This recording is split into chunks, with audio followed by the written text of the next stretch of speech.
right. We've been talking about this minor 7 flat 5 chord. We've been talking about different places in which you can use it. I kind of showed that to you.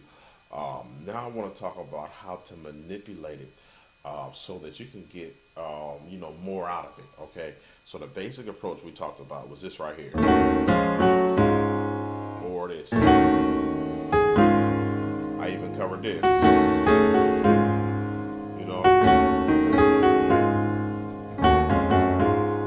Okay, so let me cover some common ways we try to manipulate this change. One of the things we want to do is make it sound fatter, and one of the ways you can make it sound fatter is to incorporate it's to involve your left hand in more than just the bass.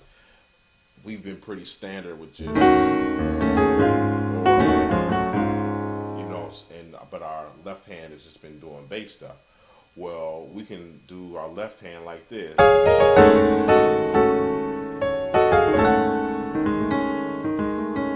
can have our left hand hold down more of the chord, while our right hand,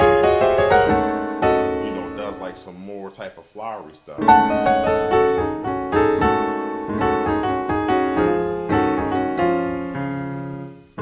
So let me give you some common chords you can use your left hand, to beat this up. The one that I was just using is this chord right here. So I have an E flat, A flat, A, and then I have a D flat.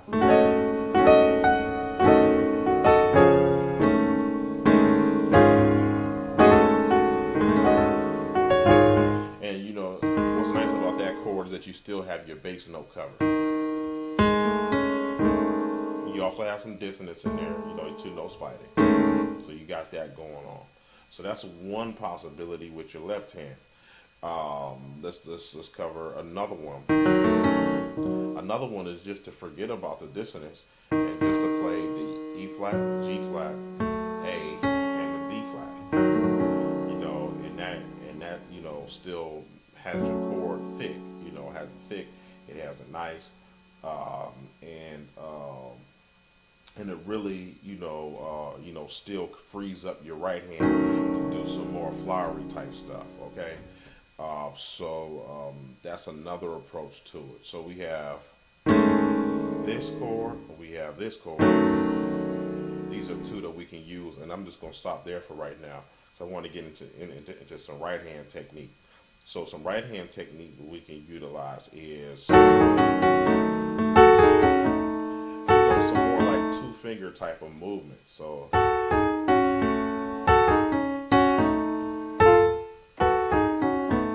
sure I'm doing, I'm being consistent, because after a while you just get so used to doing it, and you just execute it without thinking. That's the beauty of practicing it. You like train your fingers to do various things. And one of the things I normally do without thinking is this movement right here, where I'm playing a G flat and an A. So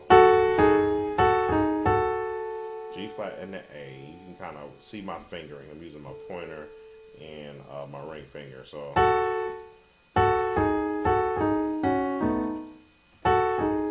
then I'm going to an E flat and an A flat. So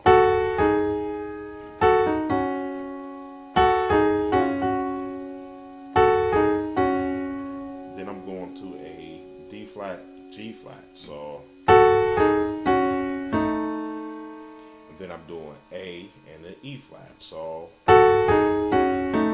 And that's if I have enough room with my left hand chord. Sometimes I do it on here.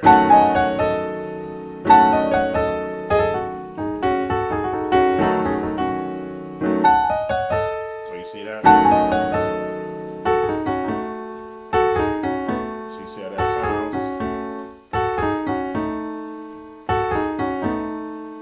It's just real nice approach. To kind of doing things.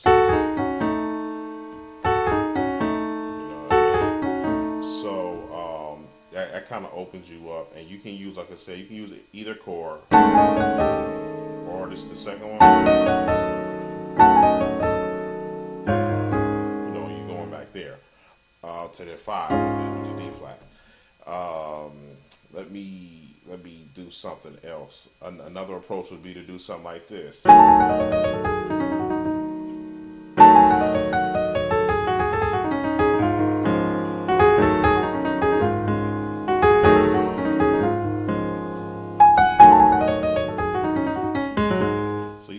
it's kind of like a run. Same stuff in your left hand.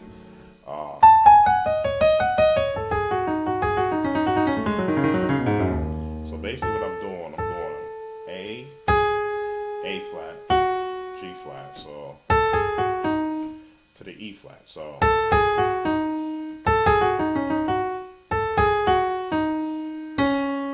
I'm gonna go to D flat, E flat, G flat. So very slow.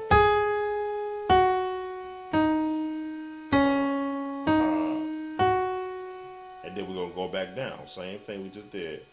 G flat, E flat, D flat to the A.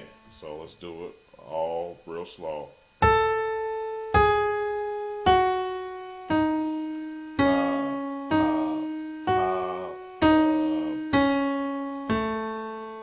So it's just something, you know, you could just